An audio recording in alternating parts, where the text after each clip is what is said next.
शर्त स्वीकार कर ली, लेकिन ये शर्त रखी कि उनके साथ उनकी 700 दासियां भी उनकी देखभाल करने के लिए आएंगी,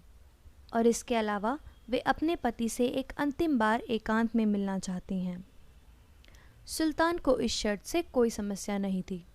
लेकिन वो ये नहीं जानता था कि रानी की दासियों के वेश में चित्तौड़ के छटे हुए सैनिक 700 पालकियों में स्त्री के वेश में बैठे थे,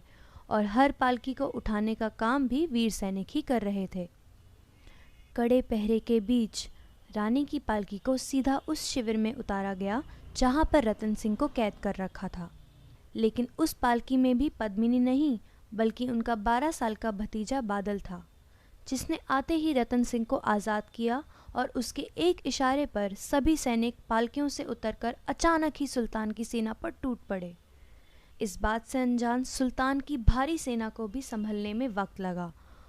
और राजा रतन सिंह को सुरक्षित किले में वापस पहुंचा देने के लिए इतना समय ही काफ़ी था। उस दिन के बाद कई दिनों तक सुल्तान और चित्तौड़ के सैनिकों में युद्ध चलता रहा, लेकिन धीरे धीरे चित्तौड़ के वीर सैनिक वीर गति को प्राप्त होने लगे और चित्तौड़ का किला कमज़ोर पड़ने लगा। जब रानी को ये प्रत्यक्ष दिखने लगा कि चित्तौड़ की हार निश्चित है, उन्होंने सुल्तान के हाथ पड़ने की बजाय आग में जल जाना बेहतर समझा।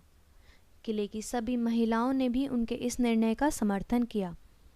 राजपूतों में इस प्रथा को जौहर का नाम दिया जाता था। एक तरफ जहां सुल्तान किले के द्वार पे द्वार भेद रहे थे, तो वहीं इस तरफ किले के अंदर एक विशाल चिता का निर्माण किया गया। रानी पद्मिनी के साथ 16,000 राजपूत महिलाओं ने अपने संबंधियों से अंतिम विदा ली और उस जलती चिता में आहुति की तरह समा गई, और थोड़ी ही देर में वो सौंदर्य जिसके ऊपर पूरे साम्राज्य को गर्व था, आग की लपटों में स्वाहा होकर कीर्ति कुंदन बन गया। महाराणा रतन सिंह के नेतृत्व में 30,000 राजपूत सैनिक केसरिया बाना बांधकर हर हर महादेव का नारा लगाते हुए सुल्तान की सेना पर भूखे शेरों की तरह टूट पड़े और अद्भुत पराक्रम दिखाते हुए वीर गति को प्राप्त हुए। खून से रंगारंग सुल्तान ने जब किले में प्रवेश किया तो भीतर उसे